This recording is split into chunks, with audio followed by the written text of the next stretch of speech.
computer. Okay. Good morning or good afternoon.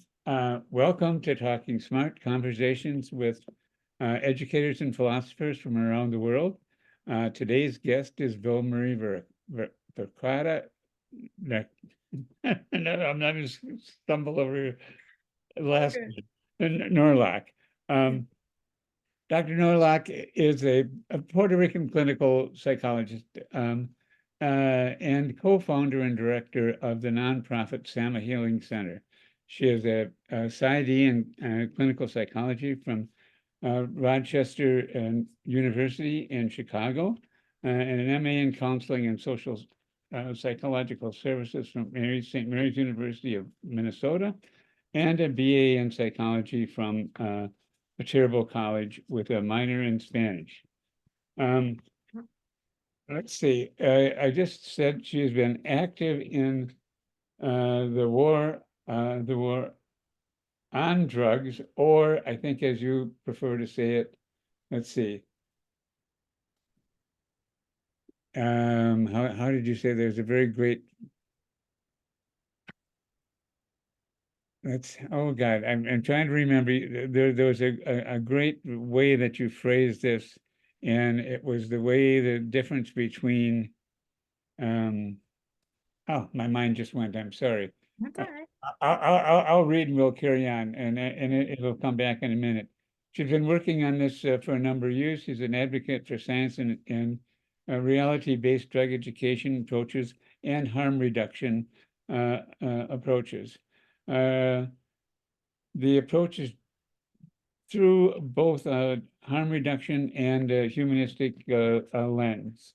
And the Sana Healing Collective is a Chicago-based nonprofit organization committed to individualized and client-led approaches to well-being of the whole person in the community.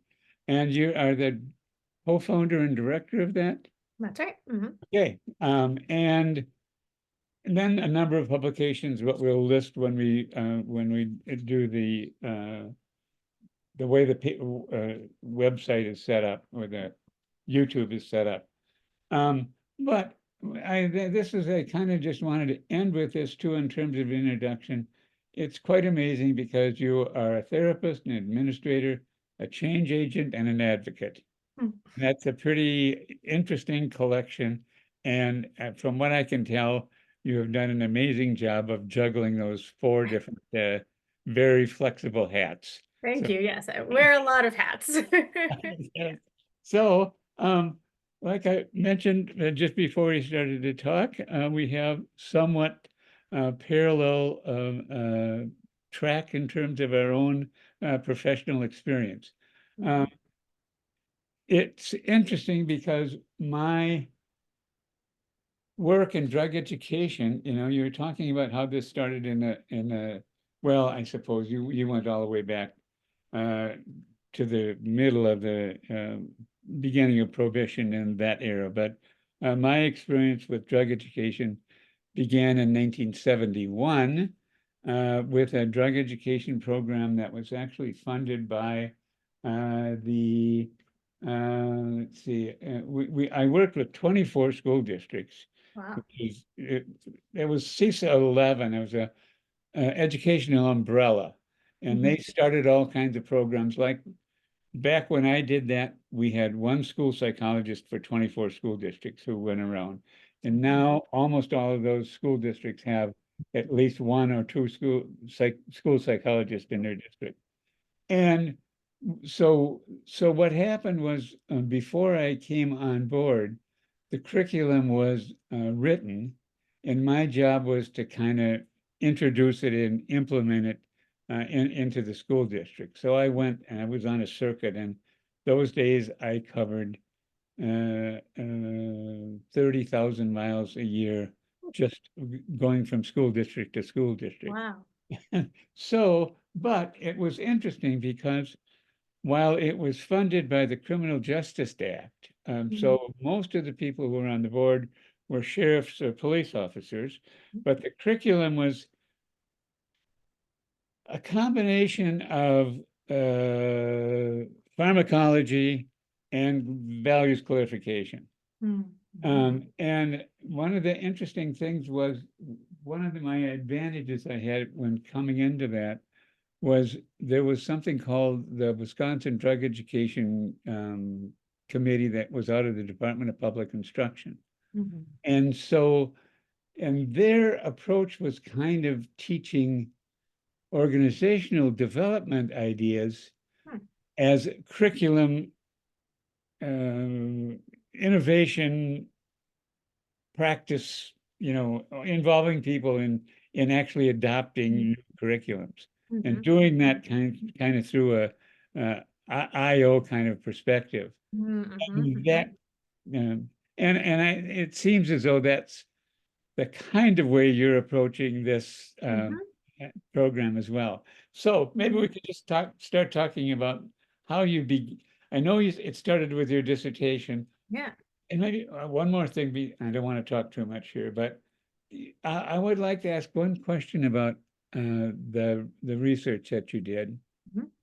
And you talk about focus groups.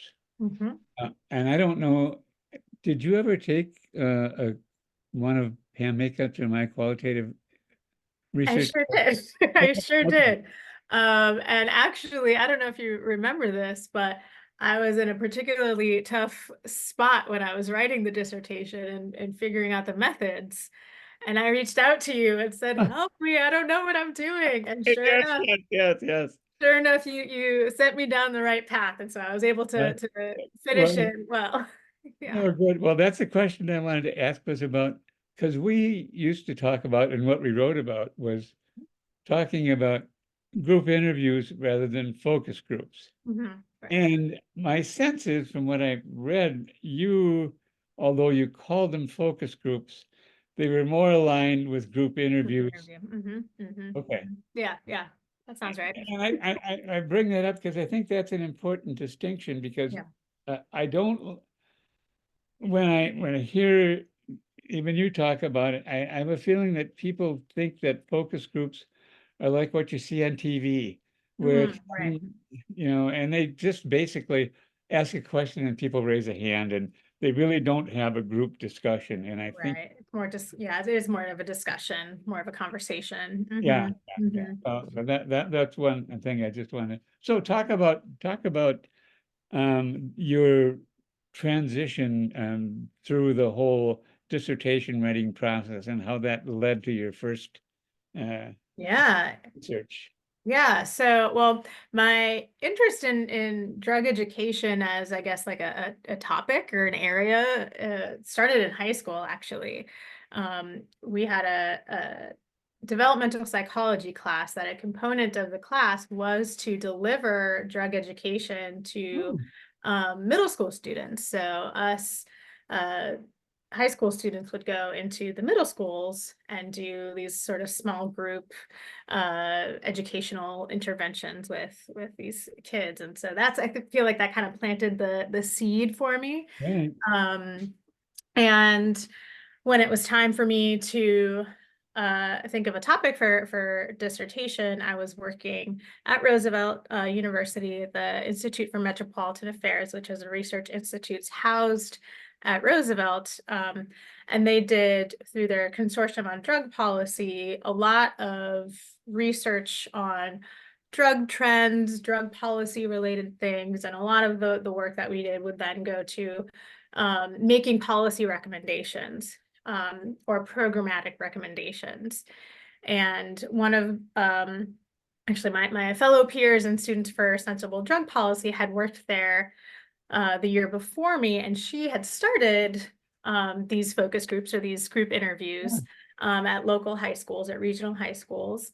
And I was really taken aback by what some of the young people were saying, and having had my own experiences, being part of the DARE generation, I knew that the drug education that existed for a lot of us wasn't really effective or helpful, and really kind of missed the mark on a lot of things.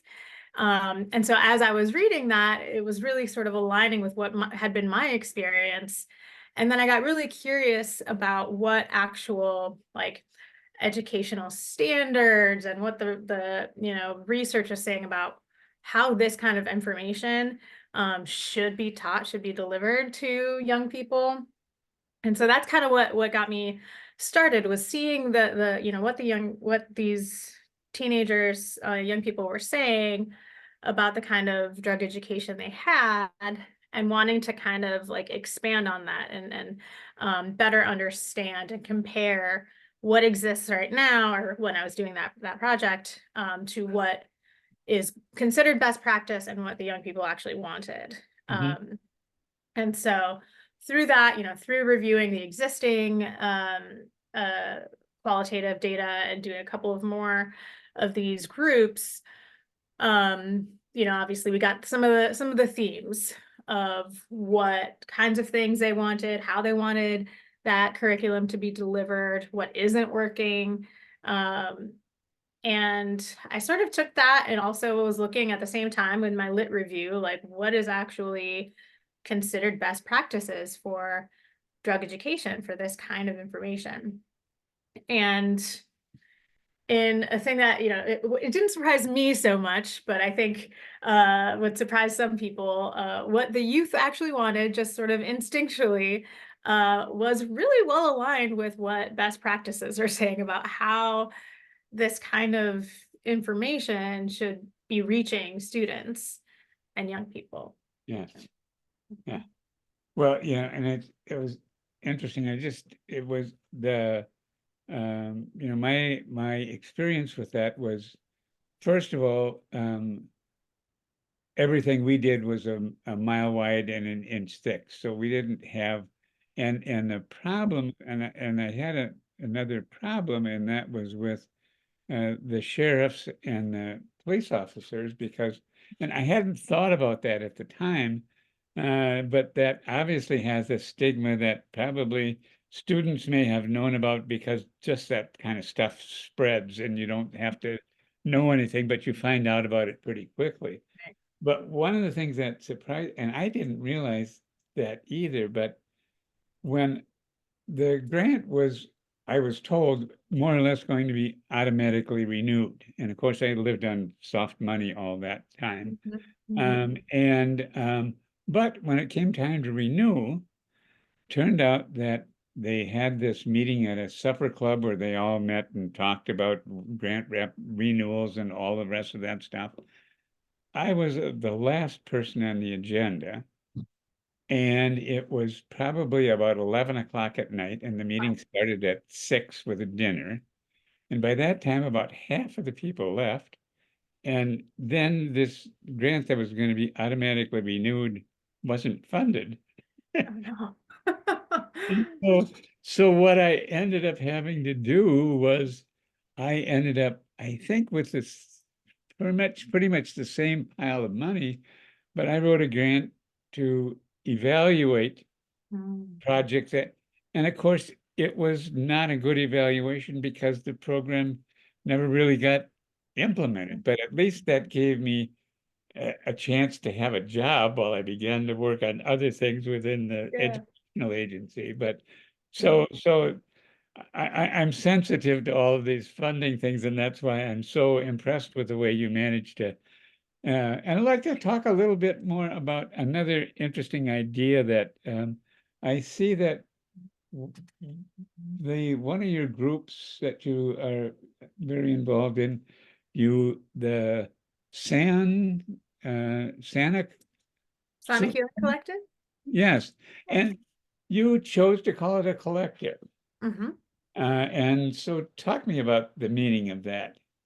Yeah. So the idea of collective, I think, is for us just kind of symbolic of how we approach the work in a more community-oriented way. Our little like tagline is "Community is medicine," but ultimately, like, it didn't. We all sort of had the same values of wanting to do away with, or at least minimize, the kind of like hierarchical structures that can often exist in, like, group practices or other mental health settings.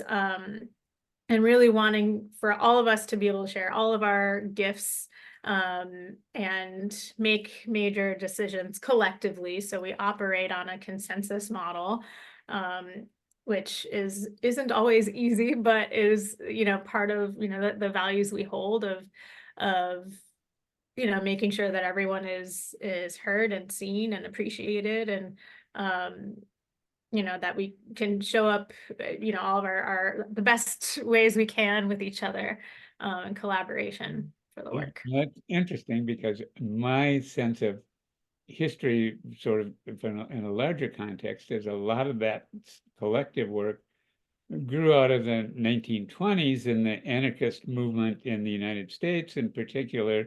And where you saw a great deal of it was within the theater companies that developed back in the 1920s.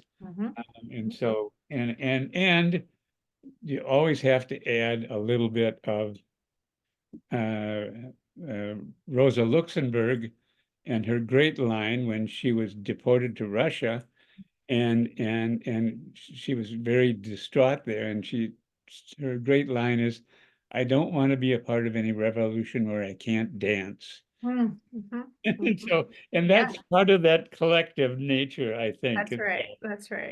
so And anyway, and I think that, yeah, that is kind of reflected in our work, because so there's a lot of like grind in mental health versus a lot of like admin stuff and stuff that like nobody wants to do. So when I say that all want to be able to bring our gifts, it's kind of like we all want to be able to dance, in yes, that way, like be able to bring into the work what brings us joy, what we have passion for. Uh, so we have a beautiful, wonderful art therapist who brings in, that sort of more creative side. We have myself, that the activist part of me kind of it comes in, as well as the sort of mentorship side and wanting to foster younger people through the work. And yeah, so we all sort of have our own little flavor that we bring to the collective too, and that's part of, I think, what helps make it work, is that we all get to contribute something that we're passionate about. Yeah. well, I know you may not have looked at it, but I encourage you to take a look at the conversation we had with Felix Garcia Moya, Mhm. who is a Spanish anarchist, and he's written several books on anarchy. And I know him through Philosophy for Children stuff, which also has a kind of an anarchist organizational orientation to it. So, Mhm. uh, and that that's a but that's kind of the way. That's an organizational tool that we use with our North American Association for Community of Inquiry, which spreads philosophy for children through basically kind of the same kind of approaches that you guys are using. So Very anyway, cool. it's just kind of fun. I wasn't expected to see these connections. And Mhm. so tell me about the group that you were just talking about, your collective, and what kind of work you actually do. You do therapy, but you do including psychedelic? Yeah. So we are a psychedelic assisted therapy clinic. We're a nonprofit also. And right now the medicine that we work with is ketamine. So we do ketamine assisted therapy, because that's what's legal and available to us. Yeah. But we are prepared for the other medicines, like MDMA, which is currently being reviewed by the FDA. And then also psilocybin, or psychedelic mushrooms, and everything else. But those are the two that are Yeah. in the sort of FDA track right now. Yeah. And you were trained in California to do that work. Yeah. I got a certificate in psychedelic therapies and research from the California Institute of Integral Studies. And actually all of our all of our therapists and our nurses too have training in psychedelic assisted therapy and treatment. So we're ready. We're excited. We're excited for it, and have seen a lot of really it's incredible work. I feel like it's such a huge responsibility and such an honor to be able to do this work with folks, because can be really transformational in a very short amount of time. We kind of are operating almost like as an adjunct therapy. So most of the clients that we work with are working with a therapist already, or have been in therapy for a long time, have tried a bunch of other medicines and tried a bunch of other modalities, are still feeling stuck, or still, wanting to try, other approaches. And so they find us and work with us for a few weeks, and then they're kind of are back to their regular therapist. And some folks do kind of do what we call a maintenance or a booster protocol, where they'll come back every month or so for another ketamine session. But yeah, it's really incredible, exciting work. Yeah, well, it's very interesting. Now, I'm going to be a little bit adversarial here, Go for it. raise some questions about that, because, Yes. and this is pulling stuff from very old reading, but Mhm. I remember back when I was first interested in the drug education stuff, reading Andrew Weil. Mhm. And you know his work? Yes, yes. Yeah, okay, because and I remember two things, two things about him in particular. Um, and he kind of made the point that was saying that, well, because he did the first marijuana research when he was at Harvard undergraduate. Right. And he found that placebos were as effective in terms of getting high as marijuana was itself Mm. back in the day. Mhm. Um, and he said the hardest thing was finding people who hadn't used marijuana. But anyway, and then he talked about what we ought to think about drugs is not about, well, I think if I remember, his metaphor was the drug is just like a switch. Mhm. Mhm. Everything that happens, the switch isn't the light. Right. The switch is just what turns the light on. And so Right. that was kind of his metaphor for, and he said that most of the things that happen with hallucinogenic drugs could also happen through meditation. Mhm. And so Yeah, talk not about so adversarial, Mort. I wasn't sure where you were going to go with that, but but no, yeah, I think that's absolutely right. And we consider it like it's a tool, right? It's not the thing. It's not a magic pill. It's not a silver bullet. All those sort of metaphors. I kind of like to talk about it where, like, along with the person's sort of mindset, the setting where we're doing it, the preparation that we do, sort of creates the conditions for, or helps to create the conditions for some things to shift, right? To give you access to stuff that's already there. So it's not adding anything new. It's more like allowing the person to go deeper in their work, to gain insights that maybe their defense system structures are making it hard to access, right? And so yeah, so I think that it is a really important point that I like to drive home with my clients too a lot. Because certainly in the media and what people read, they read about psychedelic experiences as being these like earth-shattering, life-changing things, and they can be, but also not all the time, right? So Mm. I want to mitigate some expectations, and it's always about coming back to the person's own inner wisdom, their own inner strength, their own inner healing intelligence. Like that's where the real healing takes place. Yeah. And related to that is this is probably something you probably wouldn't know about. Um, there used to be a guy who'd had a very interesting uh, talk show on television, and his name was William Buckley.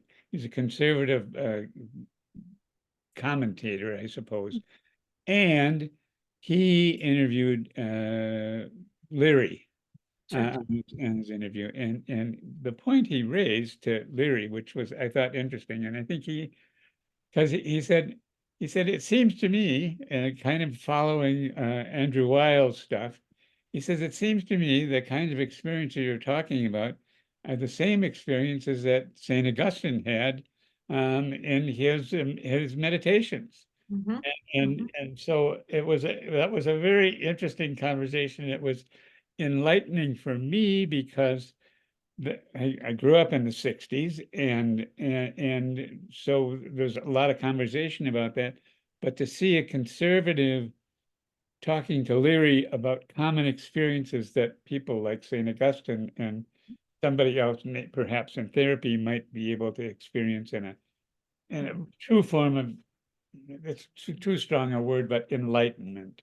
Yeah, yeah. We kind of talk about the mystical experience Yeah. as a thing that people can often access with psychedelics or meditation, like you said, or And breath work or uh, other things. It's all about sort of taking off the layers of defenses and things like this, and getting to the true nature of a person or of an experience. And yeah, so there's lots of ways to access that. You can, listening to music, can lead to sort of psychedelic like or mystical experience. So yeah, yeah. And I suppose when you talk about client-based, you're talking about a rather Rogerian-based yes. approach, and then the various forms of psychedelic medicines, whatever we want to call them, Mhm. uh, have a role in that at a certain point in the therapy. That's right. And how does that, can you give an example of how that might sort of unfold? Yeah, yeah. So our protocol essentially, like I mentioned, is sort of like a short term, almost adjunctive to work that somebody might already be doing. So we'll do a full psychological and medical intake, workup with a person. Um, and then we do at least 3 what we call preparation sessions. And those are therapy sessions where we're kind of explaining the process, helping them better understand like what they might be in for as far as the medicine itself. Um, Getting to know them better, right? Getting to develop the therapeutic alliance, therapeutic relationship, and also helping them come up with intentions for those medicine sessions. So essentially goals that they want to, or things that they want to explore. Um, and we do at least 3. Sometimes we'll do more depending on the needs of the client. So that's also where some of that individualized, more client focused um, process comes in. When they're ready, then we'll go into like the medicine phase of it, where we'll have our ketamine-assisted therapy sessions. So for us, and this is one way that like things kind of diverge and we get into a little bit of a wild west in the field as far as like protocols and things. But for us, we do at least 3 medicine sessions, and we'll do 1 a week for like 3 weeks in a row. So each Friday for 3 Fridays in a row, we'll do these 2-hour sessions. The first hour is checking in with the client, making sure they're ready. Sometimes we'll do some sort of grounding exercise or other sort of ritual to move into the ketamine. And then when they're ready, the nurse will come in, check their vitals, and administer the ketamine. The therapist is in the room the whole time. So the ketamine is administered either through an intramuscular shot or intravenous. And it lasts about 45 minutes to an hour. So during this time, we also have the client will have headphones on, and we'll have a playlist going. So the music is a whole other sort of component of it. They'll also have an eye mask or eye shades on. So it's really, kind of starts as a very internal process. Um, and so they're there doing that for about 45 minutes to an hour. The therapist is there with them to hold space, to support, to provide any sort of not guidance necessarily, but support throughout the process if needed. And that's all stuff that's talked about in the preparation, how the client wants to be supported getting consent for therapeutic touch, if that's something that might be necessary, talking about the music and preferences, that kind of thing. And then after about 45 minutes or an hour, they'll kind of come back to this realm, so to speak. And we just start kind of just initial processing, almost like a stream of consciousness. Like, what did you see? What did you experience? Let's just start kind of getting some of that out there. Sometimes it can take a little bit to, people might be a little fuzzy coming out of it. So they kind of will take their time. We don't do too much like interpreting or trying to make meaning of anything that first that first session. It's more just like getting out the thoughts of what happened. And then the day, that day and the day after, the client is, we suggest that they rest, first of all, because it can be a lot, emotionally, sometimes even physically, if they have a lot of somatic stuff that comes up for them. So the next, 12 to 24 hours, as the medicine is still sort of, working its way through the system, it's a good time to be more reflective, a little bit more restful. And then we'll have what we call an integration session a few days after that. So that's where we do a little bit more of the processing, where maybe some of the insights, some of the lessons are a little bit more clear. We can start kind of making some of those connections to things that are relevant to their treatment. And then we'll prepare them for the next ketamine session. So we do that for 3 weeks and then wrap it up with a couple more integration sessions to kind of continue that processing. Now, maybe, and I know we sort of talked about this as kind of being client-centered and Rogerian, but I read into it a little Freudianism as well. I mean, there's a lot of kind of like depth psychology that finds its way into this depth work. psychology. Yes, what the Europeans call depth Yep. psychology. That orientation, which That's right. yeah, well, which is very interesting. Now, one of the other, a couple of things with this, you're taking this sort of some of the, like, two things. Are you doing training for therapists, and you're also doing training for drug educators? Those are two separate tracks? Yeah, kind of two separate things. So the drug education piece was something I was doing with another organization that I worked for, called Students for Sensible Drug Policy. So that's where some of my more activist roots kind of got going. So I actually took what I learned from the dissertation, basically, and created a curriculum for college students, sort of as a response to the failed drug education we all received as youngsters, and sort of like repairing some of the stigma and misinformation that we got there. And so that was, training other college students to be able to educate their peers. It's a peer-based program. I also had a version of that where I would train other counselors and therapists, so other service providers, using a lot of the same knowledge, a lot of the same curriculum, to be honest, but to teach them about drugs and drug stigma and how to work with people who use drugs. So that's something I still do a little bit here and there. But primarily now my work is focused on the psychedelic assisted therapy and the harm reduction around that. So we do train PsyD level students as interns, practicum students through SANA. Okay, and that was what I was trying to, your plan, just say no. Yes. That was what I was trying to think about in the beginning of this conversation. Which just say no. KNOW as in knowledge. Yes.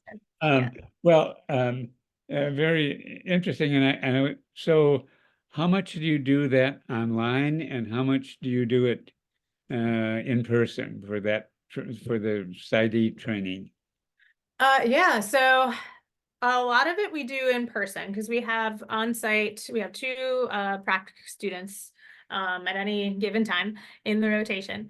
So that's all pretty much in person. We'll do we have our didactics via Zoom, just scheduling wise. And then I am an instructor in a training program at a organization called Alchemy Community Therapy. So they're based out in Oakland, California, and they do a lot of similar work, actually. We're very similar in our approach. We're also a nonprofit. One of my best friend, Irina, is the clinical director there, so a lot of overlap. So I'm an instructor in their provider training program as well. So Okay.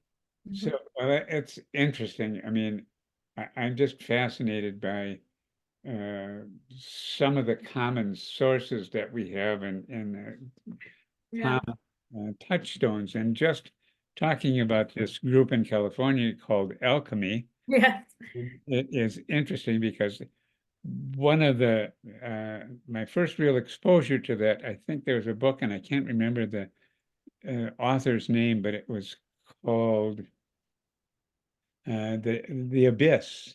Mm. That was a novel, and that was my first introduction to understanding stuff about alchemy and realizing that alchemy, and this is really interesting because alchemy is more dependent on the chemist, for lack of a better word, becoming a fully developed enough a person to have the process work rather than turning base metal into gold. And the parallels between that and the civil rights movement in the United States is phenomenal. You know, that's one of my youthful things. We went to Washington instead of going to Selma to Montgomery because we went with SLIC rather than SNCC, the Student Nonviolent Coordinating Committee rather than the Southern Christian Leadership, because Martin Luther King was looking for more people to come there. And the SLIC people, the Student Nonviolent Coordinating Committee said, no, we have enough people there, it's going to cause some violence. And so why don't you, so 3 busloads left from Madison, 2 went to Washington, 1 went to Selma. And I was in the one that went to Selma, and we petitioned the government for civil rights, whatever. But whatever, just civil rights. but the thing is about the preparation piece. Yes. And what people forget about, you know, and I think about this with the current stuff that's going on now at Columbia and whatnot. You know, before we did anything for that, we were trained kind of in a Martin Luther King version, but the Student Nonviolent Coordinating Committee had a slightly different approach, but it was prayerful meditation and awareness raising before anybody left to do anything in the civil rights movement, because they really were so intent on this being nonviolent. And I think that's a part of the alchemy piece of that as well. It's the personal preparation that's important, and all that stuff is clear in the programs. Yeah. And it is really, I think, you know, we're really, you know, cautious in our approach because this is powerful stuff we're dealing with, right? We're getting into deep trauma, some stuff that, you know, we're getting into, you know, the hardest stuff for people to face, right? And that requires a lot of preparation. I think so many, you know, with the excitement of around psychedelics, there's a lot of harm that can be done when people sort of go in blind without knowing that you need to prepare, that there are certain things to be thinking about ahead of time. And so that's something that I've been running a community-based integration group for almost 8 years now with one of my Asana colleagues. And it really sort of came out of this need that we were seeing because people are excited about psychedelics, but wanting to create sort of a landing space, a community where folks could learn, could, you know, gain some education and prepare if they were going to be doing this stuff, and have a community come back to be able to process and share and you know, make meaning of those experiences. And so that's something, you know, where my harm reduction sort of self kicks into gear, is when I see a lot of like the media, a lot of the people getting really excited and like finding their psilocybin chocolates or gummies and just sort of taking things willy-nilly. Like that sort of stuff is like it's a little scary for me. And so that's part of the work I do, is that more community education and trying to keep people safe that way. Yeah, yeah. So that's very, very Mhm. fascinating. It's a really interesting work, and I, like I said, one of my things that I always was interested in psychology, still am, and that's the history of psychology and history in general. And I think social history and history of psychology are so interconnected. And I've been going back to reading some of the original Gestalt therapists, and it's just amazing how deeply rooted these people were in philosophy, and not just in doing this or that experiment, but really understanding the human mind, and uh, so I sense that you're a part of that whole. Uh, is that fair? I mean, do you have do you and your group kind of develop some of those ideas to? I mean, is your research and study not just about sort of making people better, but sort of understanding? I mean, are you thinking and writing about some of the larger issues about the human mind? I mean, I think in a way, right? Because so much of, like I was saying, so much of the impact of psychedelics is based on the mindset of the person that's taking them, right? So, um, certainly no stranger to, you know, Leary's idea of set and setting, or Zimberg's idea of drug set and setting. Like that is a big how we sort of structure and think about it. And so it's, like we said, it's not only a drug, it's not only the setting, but the mindset of the person going into the experience. So needing to, that's where a lot of the preparation comes in, is, you know, starting to put into practice things that are going to um, help prepare the mind for, and the body and the system for a non-ordinary state of consciousness. And so yeah, I think that that's just as important and necessary to know about than like the chemical makeup of, you know, any drug that you're ingesting too. Yeah. Oh gosh, I lost my train of thought for a minute. Um, I was going to say, so as a part of your training, do you do psychedelic therapy, undergo psychedelic therapy yourself? Yeah, so with the training that I did at CIAS, our experiential was actually a breathwork retreat, a holotropic breathwork retreat. So going back to what we were saying before, that you don't need medicine necessarily to get there. So that was their way of sort of like safely, legally exposing us to a non-ordinary state of consciousness. And you know, certainly since then I've had my own experiences with ketamine and other psychedelics. This is something that's, I don't think it should be controversial, but it is controversial in the space of like, do providers need to have had their own psychedelic experiences to be able to facilitate or provide this kind of work? And there there's a lot of discussion on whether that's necessary. I think it is. For me, it's helpful. Um, you know, there's a lot of discussion about like, well, if I'm a psychiatrist, I don't need to have taken you know, SSRI to know how it works or whatever. It's just fine, but that's a whole different chemical. It's a whole different thing. It's a whole different experience. Yeah. So I personally think it's important. and necessary for someone doing this work to have had it. Yeah, yeah. I mean, classic Freudian psychology, you have to go through a psychoanalysis before you can be. So, anyway, this is just I think I know this, but I want to ask the question anyway, because is ketamine what they call and when the colloquially as the horse tranquilizer? Yes. Okay. And Special K is another one. Yes.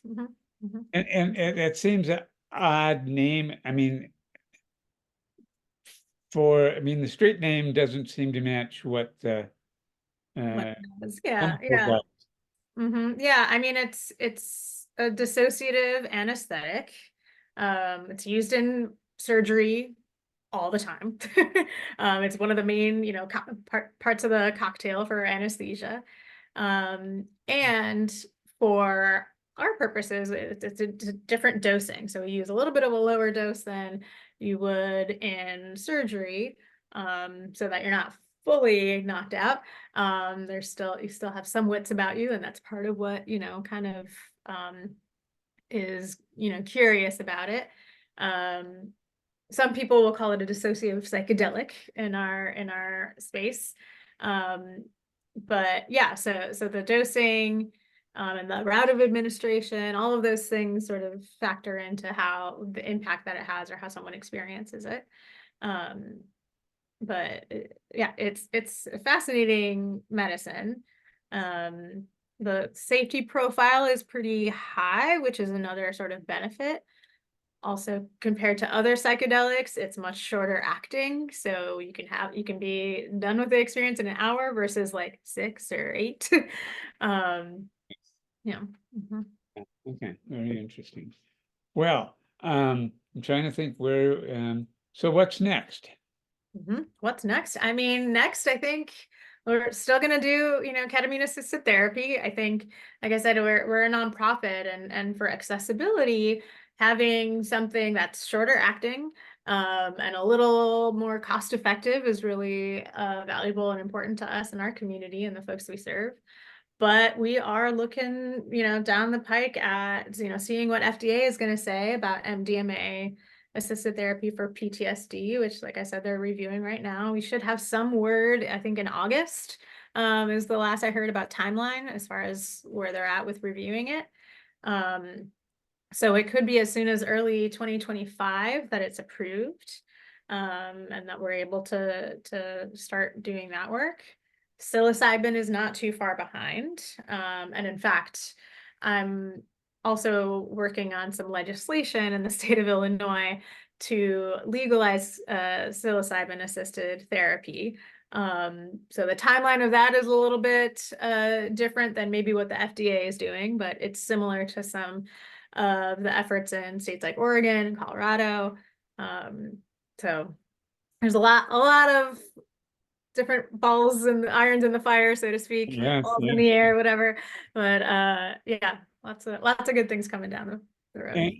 And yeah, the dosing that just this is maybe off the topic, but dosing is an important issue in that, and it seems to me that I don't know if you probably even deal with this, but it seems to me marijuana dosing is probably something else that's needs to be paid attention to. They certainly went overboard at putting extra nicotine in cigarettes, and I would suspect that one would not like a recreational marijuana to be overly potent as well. Yeah, I think we see this a lot with like the edibles or the more highly concentrated forms of cannabis. It's it's a harm reduction issue really, and an education issue of making sure that people know what it is that they're putting in their body, and know that like a whole chocolate bar might not be where you're at today, because that's actually like many doses of cannabis when you're supposed to just have the little corner. So yeah. Yeah, well, that's a whole, that's a topic for another discussion. Yeah. I'll do that later, but Well, thank you very much for this. And now I will end the conversation and then I'll talk a little bit as soon as I make sure this is recording. So, Sounds good. okay. And let's see.